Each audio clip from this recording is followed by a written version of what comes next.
नमस्कार दोस्तों, आप सभी का एक बार फिर आपके अपने चैनल मेरे प्रभु में बहुत बहुत स्वागत है।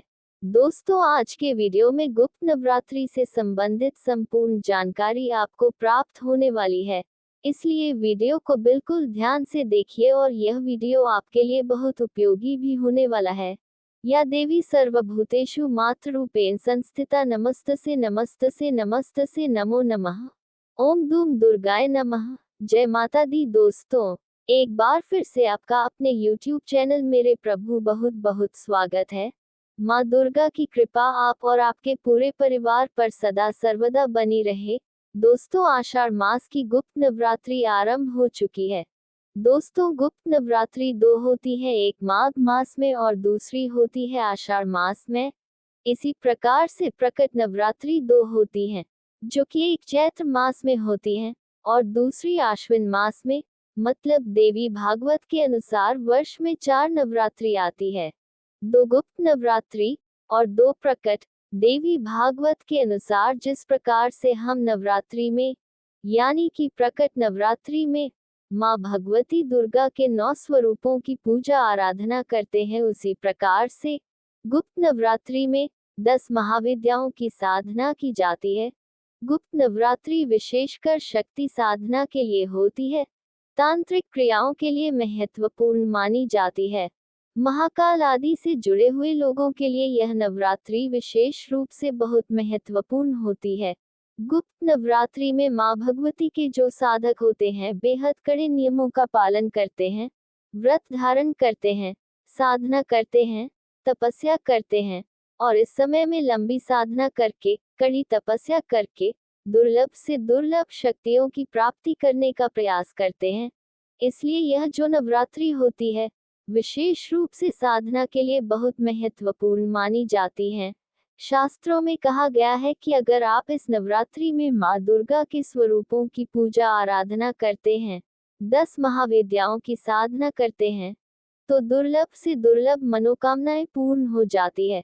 दोस्तों, आज की वीडियो में साल 2023 में गुप्त नवरात्रि कब से प्रारंभ हो रही है और कब समाप्त हो रही है, घट स्थापना का शुभ मुहूर्त, आषाढ़ मास की गुप्त नवरात्रि में घट स्थापना करने का शुभ मुहूर्त क्या होगा, प्रतिपदा तिथि कब से प्रारंभ होगी, कब समाप्त होगी और इस नवरात्रि में किस प्रकार से आपको माँ भगवती दुर्गा की 10 महाविद्याओं की आराधना करनी चाहिए, किस प्रकार से माँ दुर्गा के 9 स्वरूपों की पूजा आराधना कर सकते हैं, संपूर्ण जानकारी आपको आज की वीडियो में शेयर करने वाले हैं।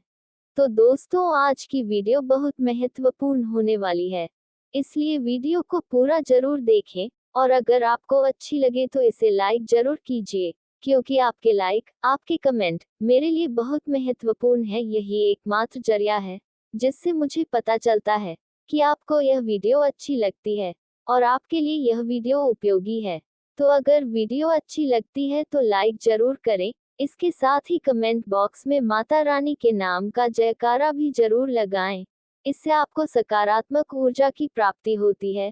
और अगर आपका कोई भी सुझाव हो, कोई भी प्रश्न हो, तो इसके लिए भी कमेंट बॉक्स में जरूर लिखें। और अगर चैनल पर पहली बार आए हैं और अगर आपने अभी तक हमारे चैनल को सब्सक्राइब नहीं किया है, तो इस तरह की धार्मिक वीडियो प्राप्त करने के लिए हमारे चैनल को सब्सक्राइब जरूर करें। दोस्तों, नवरात्रि में माता दुर्गा के 9 स्वरूप: प्रथमम शैलपुत्रीच, द्वितीयम ब्रह्मचारिणी, तृतीय चंद्रघंटेति, कुष्मंडेति, चतुर्थकम पंचमम स्कंदमातेति, शतमम कात्यायनी, सप्तमम कालरात्रेति, महागौरेति चाष्टमम, नवमम सिद्धिदात्रीच। नव दुर्गा प्रकीर्तिता, मतलब नव दुर्गा के इन 9 स्वरूपों की आराधना की जाती है। प्रकट नवरात्रि में माँ दुर्गा के 9 स्वरूपों की पूजा आराधना की जाती है। इसी प्रकार से गुप्त नवरात्रि में भी हम माँ दुर्गा के इन्हीं 9 स्वरूपों की पूजा कर सकते हैं, जैसे कि हम प्रकट नवरात्रि में करते हैं। मतलब जो लोग सात्विक पूजा करते हैं, उन्हें पूरी तरह से माँ दुर्गा के 9 स्वरूपों की आराधना करनी चाहिए और इसके साथ ही आपको 10 महाविद्याओं की आराधना भी जरूर करनी चाहिए। 10 महाविद्याओं के नाम के होते हैं: माँ काली, माँ तारा देवी, माँ त्रिपुर भैरवी, माँ त्रिपुर सुंदरी, माँ भुवनेश्वरी, माता छिन्नमस्ता, माँ धूमावती, माँ बगुला, वती, माँ मातंगी, माँ कमला देवी। बहुत से साधक ऐसे होते हैं जो मानते हैं कि गुप्त नवरात्रि के दौरान माता देवी की केवल तांत्रिक पूजा की जाती है, जबकि ऐसा नहीं है। आप बिल्कुल सही तरीके से माँ दुर्गा के 9 स्वरूपों की आराधना कर सकते हैं और 10 महाविद्याओं की भी पूजा आराधना कर सकते हैं। कोई समस्या नहीं है। जैसे आप प्रकट नवरात्रि में पूजा आराधना करते हैं, उसी प्रकार से गुप्त नवरात्रि में भी माता के 9 स्वरूपों की और 10 महाविद्याओं की पूजा आराधना कर सकते हैं। तो जिस तरीके से आप प्रकट नवरात्रि में पूजा आराधना करते हैं, ठीक उसी तरीके से गुप्त नवरात्रि में भी माता की पूजा आराधना कर सकते हैं।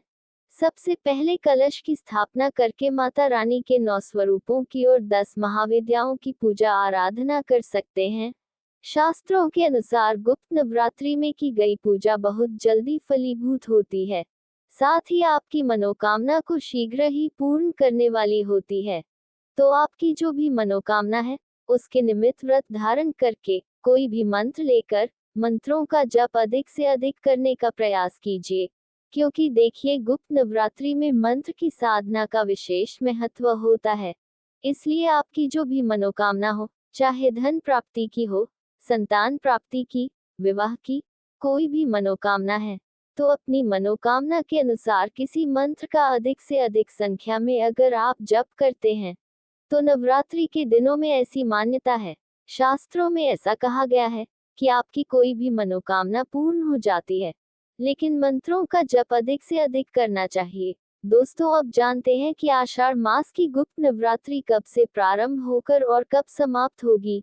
देखिए, प्रतिपदा तिथि शुरू हो जाएगी 18 जून 2023 को सुबह 10:06 पर और समाप्त होगी 19 जून को सुबह 11:25 पर।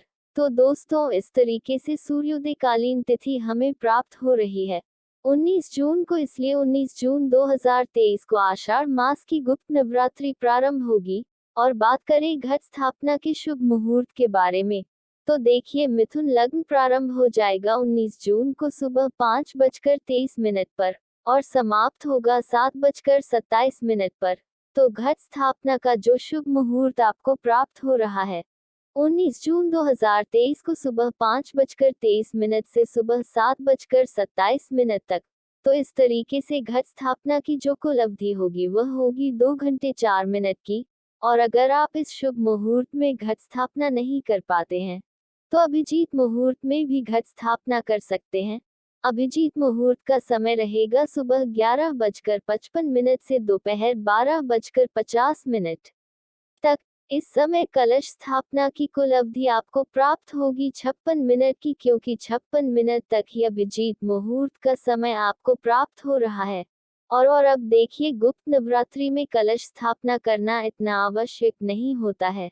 चाहे तो कलश स्थापना कर सकते हैं, पर अगर आप कलश की स्थापना नहीं भी करना चाहते, तो जिस तरीके से नवरात्रि में माँ दुर्गा की पूजा आराधना करते हैं, ठीक उसी तरीके से केवल आज पूजा आराधना भी कर सकते हैं। नवरात्रि में माँ दुर्गा की जिस तरीके से पूजा करते हैं, उसी प्रकार से इस समय में भी माँ दुर्गा की पूजा आराधना कीजिए। माँ दुर्गा की आरती कीजिए, मंत्रों का जप कीजिए। दुर्गा सप्तशती का पाठ आप कर सकते हैं। माँ दुर्गा का कोई भी मंत्र जप सकते हैं, जैसे कि नवार्ण मंत्र का जाप कर सकते हैं, चाहे दुर्गा चालीसा का पाठ कर सकते हैं। और इसके अलावा भी अगर आप कोई मनोकामना रखते हैं, तो अपनी मनोकामना के अनुसार माँ लक्ष्मी के मंत्रों का जप कर सकते हैं। संतान गोपाल मंत्र का जप करते हैं। विवाह के लिए भी आप माँ कात्यायनी के मंत्रों का जप कर सकते हैं। अपनी इच्छा के अनुसार आप किसी भी मंत्र का जप कर सकते हैं। और जैसे कि अगर आप कोई भी मंत्र सिद्ध करना चाहते हैं, जैसे कि बहुत से भक्त हैं जो कि चाहते हैं कि हनुमान जी के मंत्र को सिद्ध कर लें, तो यह समय बहुत श्रेष्ठ होता है।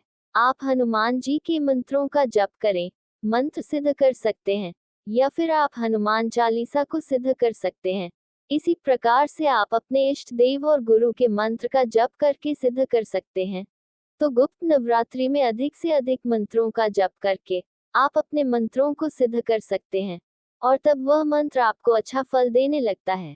तो बहुत जरूरी नहीं है कि आप कलश की स्थापना करें। बिना कलश स्थापित किए भी माँ दुर्गा की पूजा आराधना करके और माँ दुर्गा की कृपा प्राप्त कर सकते हैं।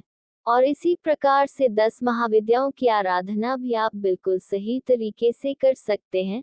लेकिन जो भक्त कलश की स्थापना करना चाहते हैं, बिल्कुल आप कलश की स्थापना कर सकते हैं। चाहे तो अखंड दीप भी प्रज्वलित कर सकते हैं। मतलब जिस प्रकार से प्रकट नवरात्रि में कलश स्थापना की जाती है, अखंड दीप प्रज्वलित किया जाते हैं, बिल्कुल आप चाहे तो इस नवरात्रि में भी यह सभी कार्य कर सकते हैं। लेकिन यह पूरी तरह से आपकी इच्छा पर निर्भर करता है। अगर आप नहीं चाहते हैं यह सभी कार्य करना, तो बिल्कुल गुप्त तरीके से माँ भगवती दुर्गा की आराधना करके और माँ दुर्गा के मंत्रों का जप करके अपनी सभी मनोकामनाएं पूर्ण कर सकते हैं। तो दोस्तों, यह है आज की संपूर्ण वीडियो, और इस वीडियो में गुप्त नवरात्रि से संबंधित संपूर्ण जानकारी देने की पूरी कोशिश की है मैंने। उम्मीद करती हूँ वीडियो आपके लिए उपयोगी होगी। इसके अलावा अगर आपको कोई भी प्रश्न हो तो कमेंट बॉक्स में लिख दीजिए, ताकि गुप्त नवरात्रि प्रारंभ होने से पहले आपको सभी प्रश्नों के उत्तर मिल जाए। तो दोस्तों, इसके लिए जरूरी है कि आप इस चैनल से जुड़े रहिए, जिससे इसी तरीके की सभी वीडियो आपको समय समय पर प्राप्त होती रहे। और अगर आपने अभी तक हमारे चैनल को सब्सक्राइब नहीं किया, तो सब्सक्राइब जरूर कर लीजिए। जय श्री राम।